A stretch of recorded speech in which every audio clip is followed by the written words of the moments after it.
Hello, welcome back to the reading of the poem of the Man God, written by Marie Valtorta, Volume 2, Chapter 264, Part 3, Instructions to the Apostles at the beginning of their apostolate.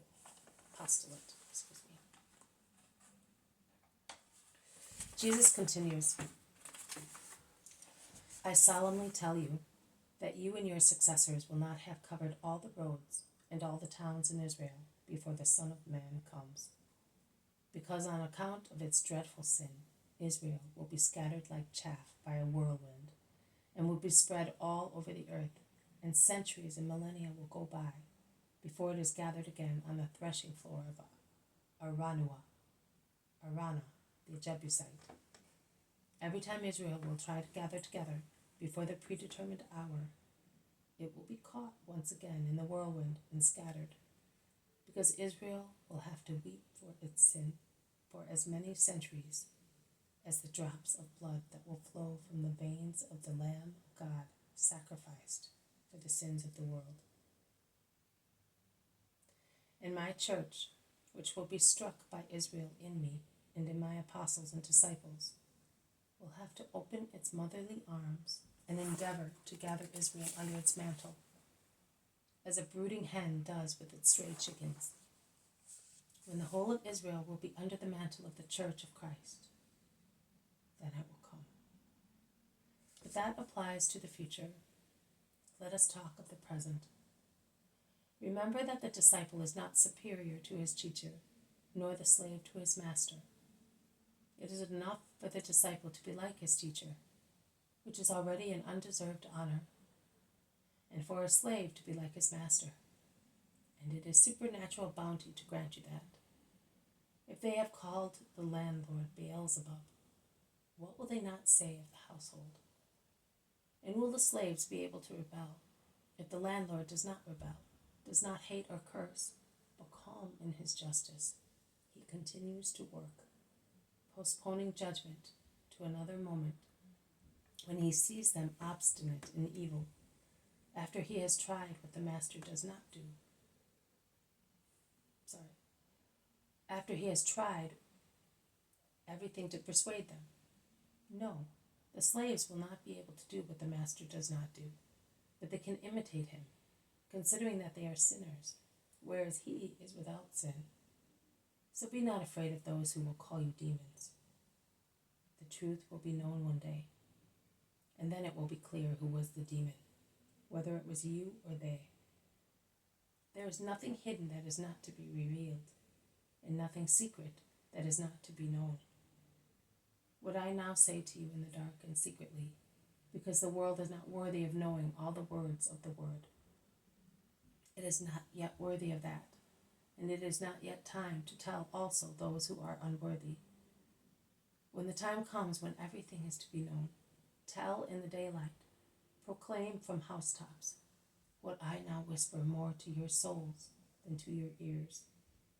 Because the world then will have been baptized in blood, and there will be such a banner against Satan that the world, if it wishes so, will be able to understand the secrets of God, while Satan will not be able to injure anyone but those who wish to be bitten by him and prefer his bite to my kiss. But most of the world will not wish to understand. Only a minority will be willing to know everything in order to follow all my doctrine. It does not matter, as it is not possible to separate that minority from the unjust mass. Preach my doctrine as well from housetops. Preach it from mountaintops, on the boundless seas, in the bowels of the earth.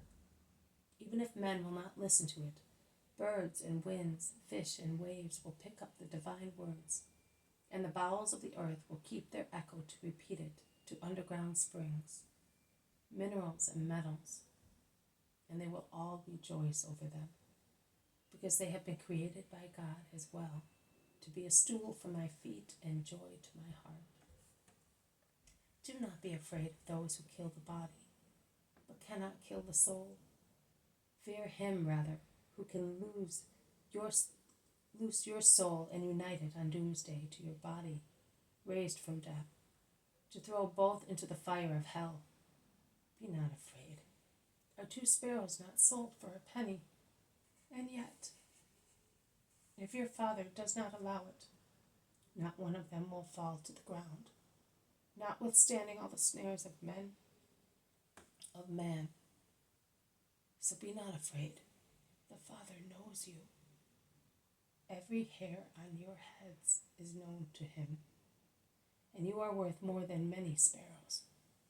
And I tell you that if anyone acknowledges me in the presence of men, I will acknowledge him in the presence of my Father who is in heaven.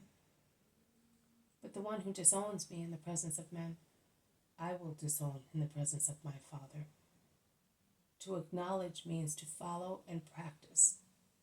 To disown means to abandon my way out of cowardice, or treble concupiscence, or petty calculation, or attachment to a relative who opposes me, because that will happen. Do not suppose that I have come to bring peace to the earth and for the earth. My peace is above the selfish peace treaties for every day's wangle. It is not peace I have come to bring, but a sword, a sharp sword, to cut the lianas, detaining people in mud, and open the way to supernatural flights.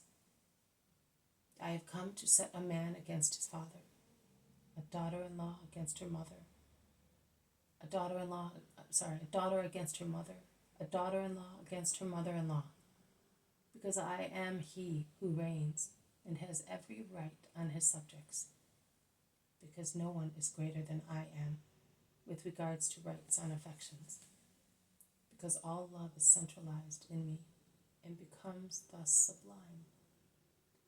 I am father, mother, husband, brother, friend, and I love you as such, and as such I am to be loved.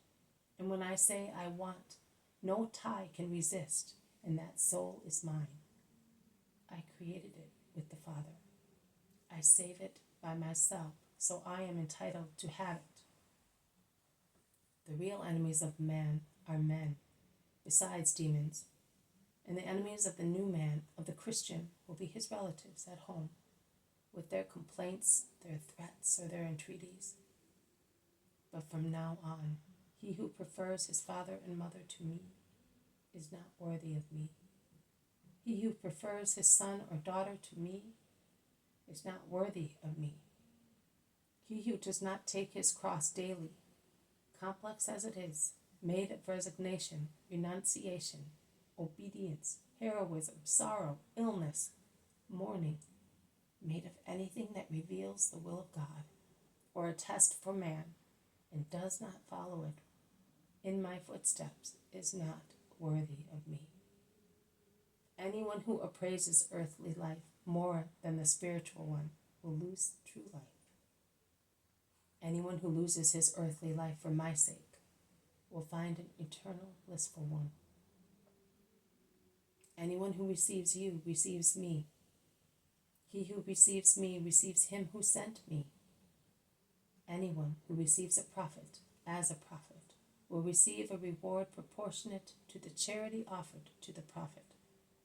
He who receives a just man because he is just will receive a prize proportionate to the just man.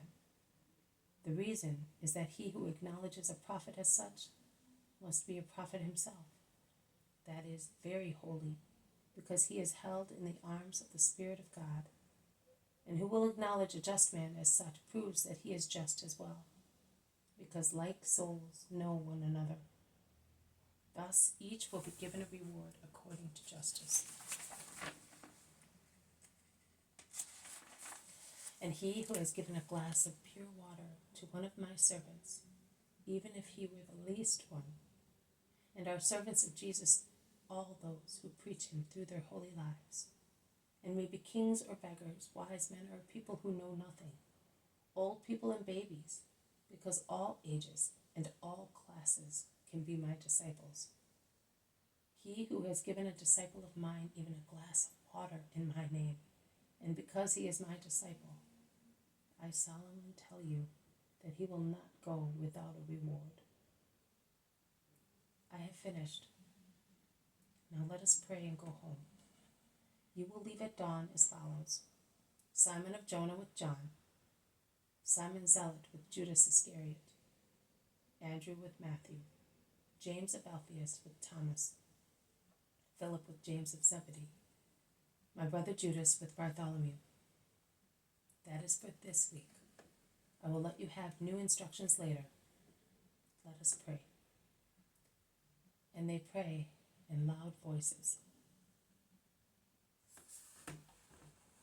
This has been a reading from the poem of the Man God, written by Maria Valtorta, Volume 2, Chapter 264, Part 3, Instructions to the Apostles at the beginning of their Apostolate. Thank you for listening. I will see you tomorrow. May God bless you, and may peace be with you.